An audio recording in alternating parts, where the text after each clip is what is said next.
In the 1950s and 60s, the Hindi film industry, Bollywood as we know it, had these top stars.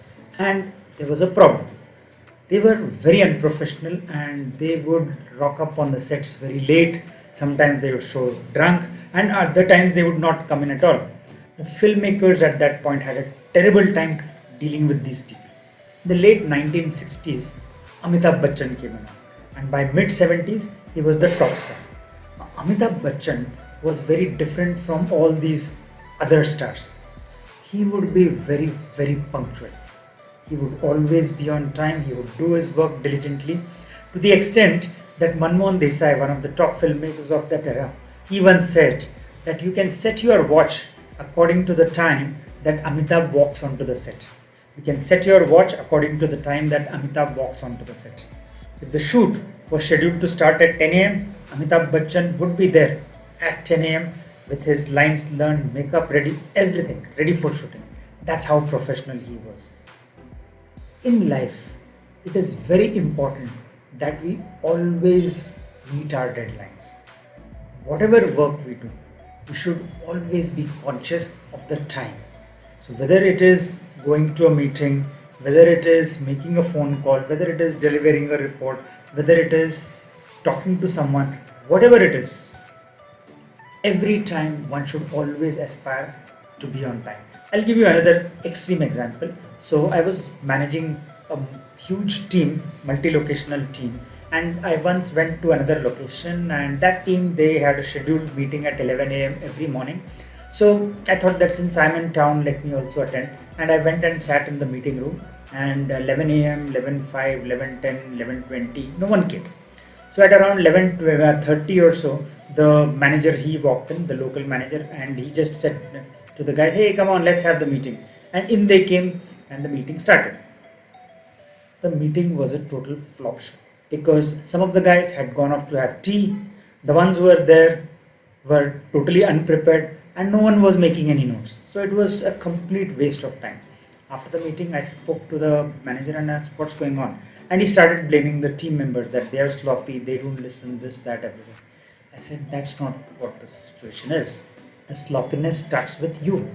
An 11 o'clock meeting, if you rock up at 11:30, and I heard from the others that sometimes the meeting can happen even at 12 o'clock, I think that's just not done. You got the point, and things improved from then on.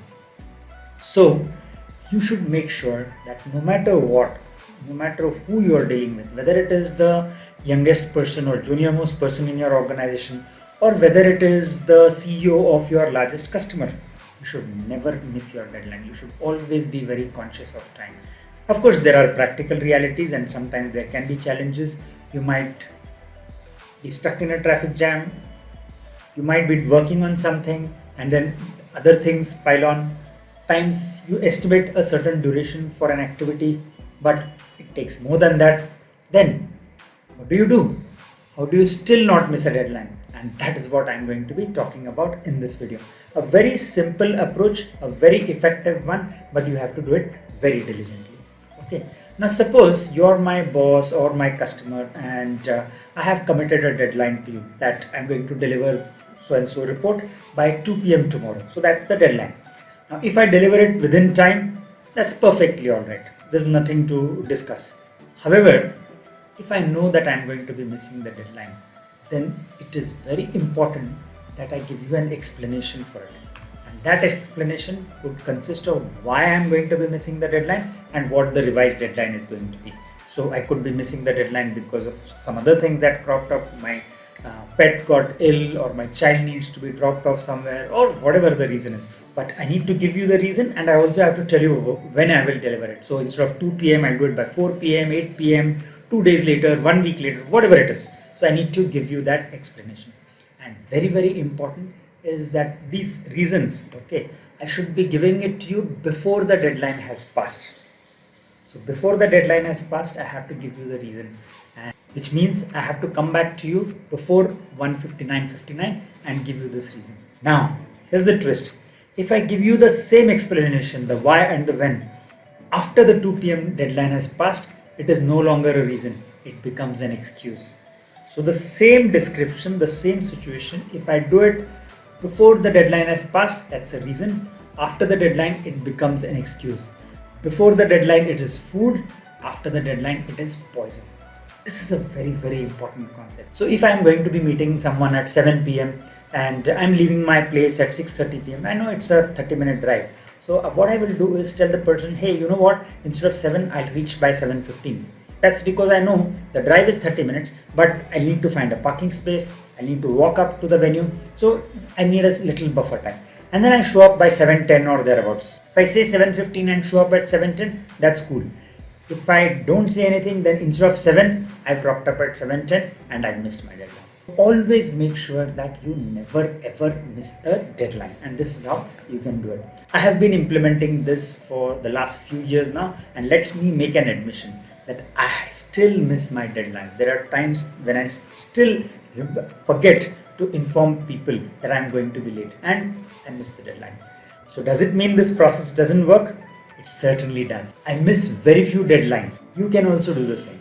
To begin with, try and lose one deadline less per day. So if you're going to be missing 10 deadlines, miss only 9 and then 8 and then 7. So slowly try and miss less and less deadlines. And I'll tell you a few other practical challenges that you'll face when implementing this. First of all, whenever you inform people that you're going to be late and these are the reasons and things, especially if it is your boss or if it is your customer or someone senior or whoever is in an anxious state, that person could start screaming and yelling and throwing their toys. Now that is a temporary phenomenon. You just have to accept it. You have to deal with it. They are not used to you communicating in advance. Tell me honestly, what would you prefer? Me giving an explanation to you before the deadline has passed, or me giving excuses to you after the deadline has passed? Similarly, the person you are working with will also prefer that you inform them in advance. They may react loudly and violently, but still it's the right thing to do. And there are a few changes, gradual changes that happen because of this approach of yours. Firstly, you will be considered more reliable. People will start thinking of you as a reliable person. And secondly, because the onus is there on you, because at the back of your mind you know that you are supposed to inform someone whenever you are going to be missing deadlines, the number of deadlines that you miss, that itself will start reducing. Okay. So that is why use this technique, a very simple technique, and you will be considered more and more reliable. Don't try to be perfect. Just try and miss one deadline less per day. Gradually get better at it and look at the change that you see around you. People will think of you as very reliable and people will be more respectful of you. My name is Sudhi Haribhat. I'm a leadership coach.